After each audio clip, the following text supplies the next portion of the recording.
right, everyone, welcome in. Today we're going deep, really deep, into something you might think you already know. Fasting during Ramadan. Right. No food, no drinks, sunrise to sunset. Yeah. We all know the basics, right? Right. But we're going way beyond that. Okay. We're going to explore the WHY. Why do it? The wide. We've got this incredible text, lays out 9 distinct purposes of Ramadan fasting, way beyond an empty stomach. It's true. It's not just about the food, or lack of it, I should say. This text, it frames fasting as this massive act of worship, like synchronized almost. Synchronized. Yeah, like millions of people all doing the same thing at the same time. A global expression of gratitude. Okay, I got to wrap my head around that. Help me out. Think of it this way. You're invited to a king's feast, right? You wouldn't just dive in and stuff your face. I mean, maybe? No, you'd acknowledge the host, right? Their generosity. I guess so. Fasting during Ramadan, it's similar to that. On a grander scale, of course. It's millions of people acknowledging the blessings they've been given. Okay, so recognizing everything we have is a gift. Exactly. And this text even goes so far as to say, this is what makes us truly human. Whoa, that's deep. It kind of reminds me of another point this text makes, the idea that gratitude is like the price we pay for these blessings. Like we take food for granted. Right. Until we're actually hungry. Powerful point. It's like the text compares the things we enjoy, food, shelter, whatever, to gifts from a king. Okay. Delivered by a servant. We might thank the servant. Sure. But the real gratitude goes to the king. Fasting. It helps us refocus that gratitude towards the ultimate source. Not just saying thank you, but understanding where those blessings come from. Precisely. And that awareness, it makes every meal after sunset so much more meaningful. Oh, yeah. I can imagine. The text even uses this analogy of dry bread. Dry bread. Yeah, normally not that appealing, right? Right. But after a day of fasting, it tastes amazing. I can see that. Speaking of food, what always gets me during Ramadan is seeing those donation drives for, people struggling with hunger. Yeah. This text, it talks about how fasting cultivates empathy, and when you actually experience those hunger pangs yourself, man, it really hits home. Absolutely. It's one thing to understand hunger intellectually, Yeah. but to actually feel it, it creates a whole other level of empathy for those who experience it every single day. You see the world through their eyes. Exactly. And that shared experience can be a powerful motivator. Pushes us to be more compassionate, share our resources, advocate for change. Okay, but let's be real for a second. Fasting isn't just about feeling good and helping others, right? It's a struggle. Sure. Battling those cravings, those desires. You're hitting on another key purpose here, taming what the text calls the carnal self. Carnal self. That part of us that wants instant gratification gives in to every impulse. Oh, I know that part of me very, very well. Right. It's like wrestling a wild animal sometimes. That's a great analogy.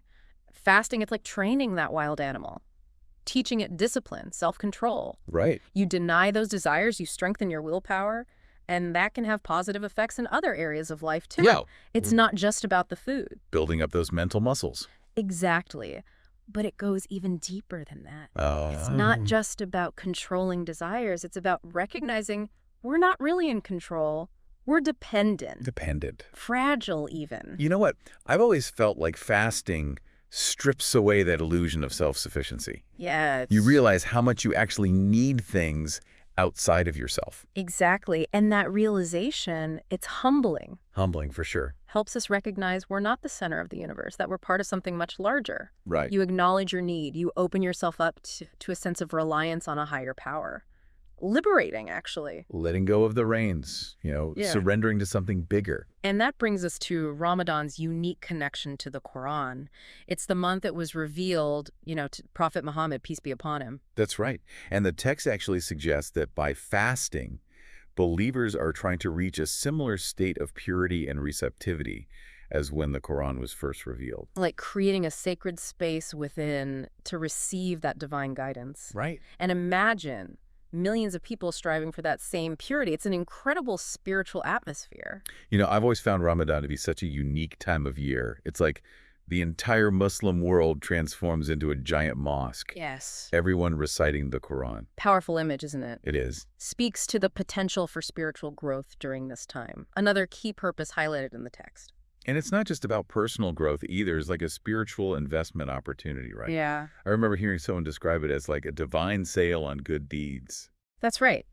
The text emphasizes that rewards for good deeds are multiplied during Ramadan, encourages us to make the most of this time, invest in our spiritual well-being.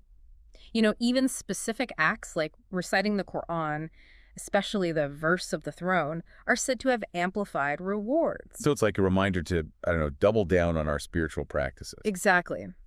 And what's fascinating is that the benefits extend beyond the purely spiritual realm. The text also touches on how fasting impacts our physical and mental state. Now, this is where it gets really interesting for me.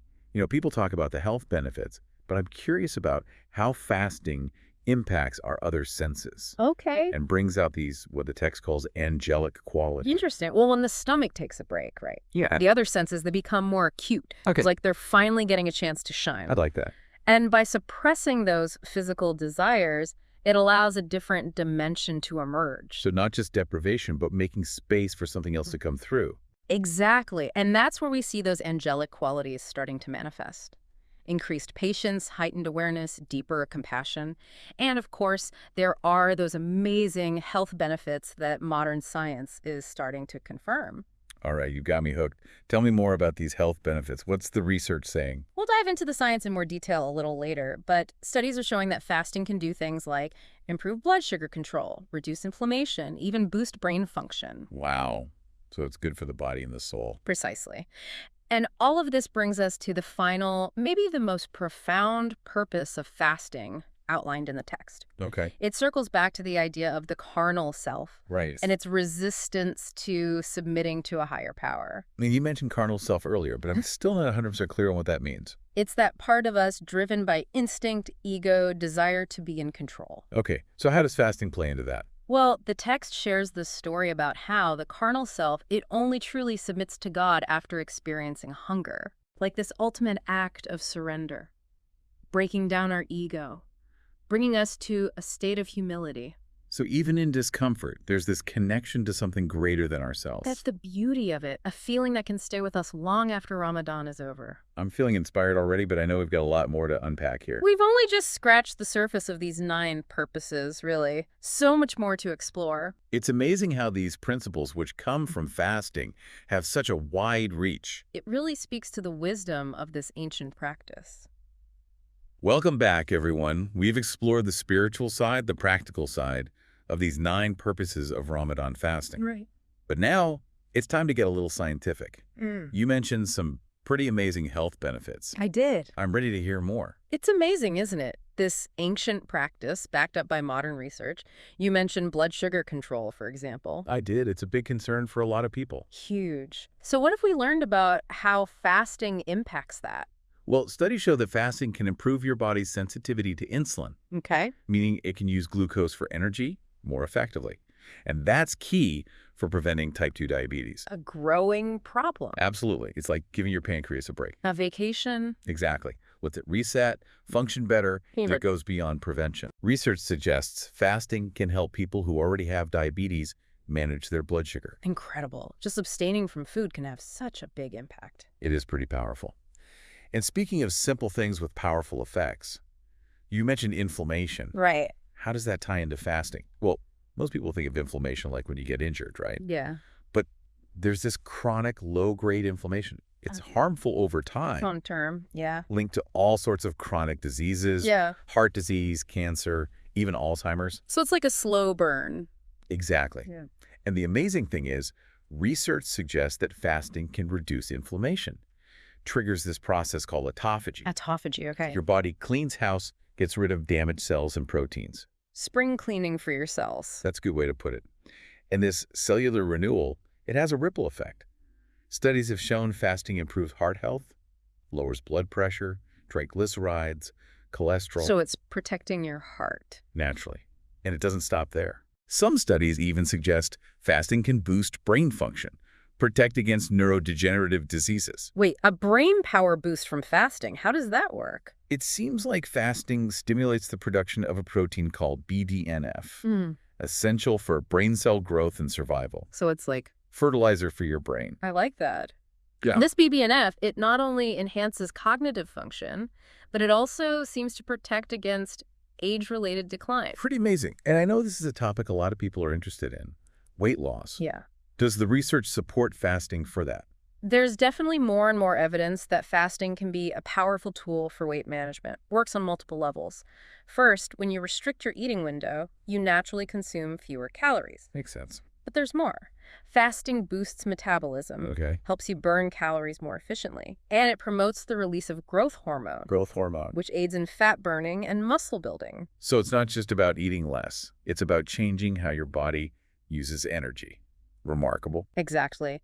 And that brings us back to those 9 purposes of Ramadan fasting. Full circle. It's not just about abstaining from food and drink. It's about cultivating gratitude, empathy, self-discipline, humility, a deeper connection to something greater than ourselves, A framework for a more meaningful life. spiritually and physically. And when we explore the science behind fasting, we just gain even more appreciation for the wisdom of this practice. We've covered a lot today. I'm feeling inspired. Me too. But before we go, I want to leave our listeners with something to think about. Okay, I'm listening. We've seen how fasting can unlock so many benefits, even for a short time. So the question is, how can we harness the power of these principles, not just during Ramadan, but all year round, to create lasting positive change in our lives, in the world around us? That's a powerful question. I think the key lies in those core values: gratitude, empathy, self-discipline, humility. By cultivating those within ourselves, we can really tap into a transformative potential, make a difference. A beautiful thought to end on. Thank you so much for joining us on this deep dive. It was my pleasure. To our listeners, thank you for being here on this journey of exploration. Keep those minds curious and those hearts open. Until next time.